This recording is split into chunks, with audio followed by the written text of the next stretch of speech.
Have you ever wondered how people knew what time it was before smartphones, before wristwatches, even before the first grandfather clock? How did ancient civilizations coordinate massive projects, plan agricultural cycles, and organize entire societies without a single ticking second hand? It's a fascinating story of human ingenuity, and today we're diving deep into the origins of timekeeping. Let's start with the most obvious and powerful clock we have: the one in the sky. For our earliest ancestors, the sun was the ultimate timekeeper. Its daily journey from sunrise to sunset created the fundamental rhythm of life, day and night. This wasn't just a vague sense of it is light out or it is dark. People quickly learned to read the sun's position. Morning was when the sun was low in the east.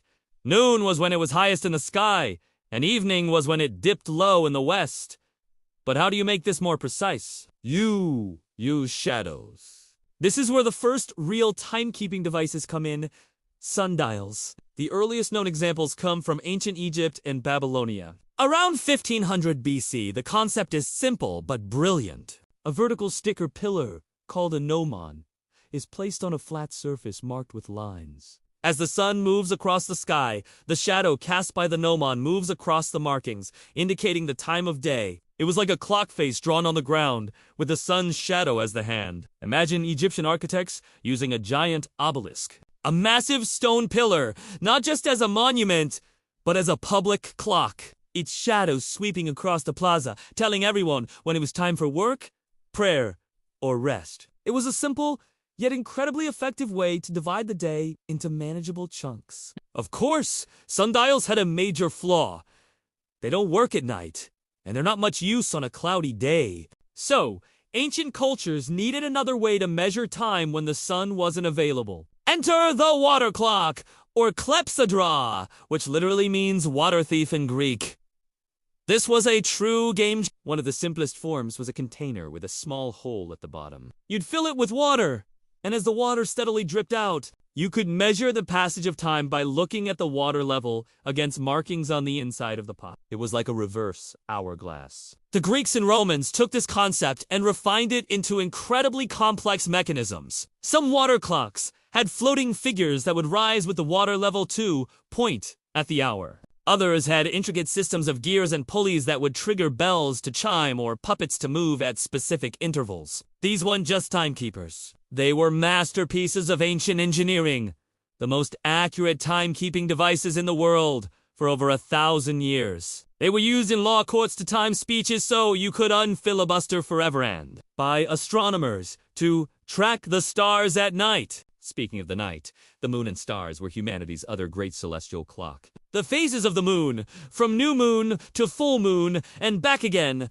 gave us our concept of the month. Early cultures all over the world, from the Babylonians to Native American tribes, created lunar calendars based on this predictable 29.5-day cycle. This was crucial for tracking longer periods, planning for migrations, and scheduling religious festivals. And then there were the stars. Ancient astronomers were meticulous observers. They noticed that different constellations were visible at different times of the year. The Egyptians, for example, knew that the reappearance of the star Sirius just before dawn signaled the annual flooding of the Nile River, a vital event for their agriculture. By creating star charts, they could essentially tell the time of night and the time of year just by looking up. It was a cosmic calendar written across the heavens. So we have the sun for the day, and water clocks, the moon, and stars for the night. But what about shorter durations?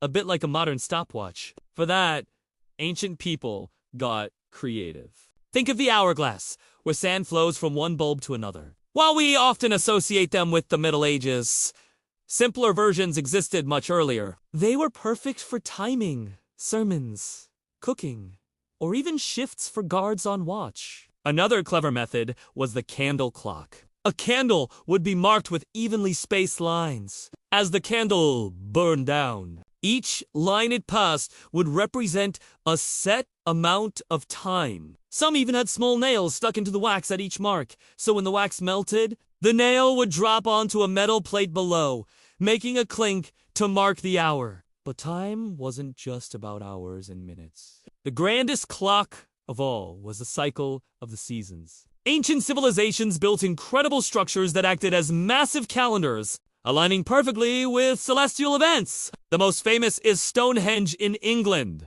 On the summer solstice, the longest day of the year, the rising sun shines directly through the heart of the monument. This wasn't a coincidence. It was a deliberate astronomical observatory and calendar, helping people track the changing seasons for farming and ceremony. Chichen Itza. The Mayans built the El Castillo Pyramid during the spring and autumn equinoxes. The setting sun creates a shadow that looks like a giant serpent slithering down the pyramid steps. This incredible display marked the changing of the seasons and showed the Mayans' profound understanding of time and astronomy. From the simple shadow of a stick to the intricate dance of light at a massive temple, our ancestors were masters of time. They didn't have digital displays or atomic clocks, but they had something just as powerful: a deep connection to the natural world and the rhythms of the cosmos. They learned to read the sky, harness the elements, and build monuments that synchronized their lives with the universe itself. Their ingenuity laid the foundation for every clock, every calendar, and every schedule we use today. The next time you check your watch, take a moment to remember the thousands of years of observation and innovation that led to that simple act. Thank you so much for joining me on this journey through the history of time. If you found this as fascinating as I do, please hit that like button and subscribe for more deep dives into the amazing stories from our past. Let me know in the comments which ancient timekeeping method you think is the coolest. See you next time!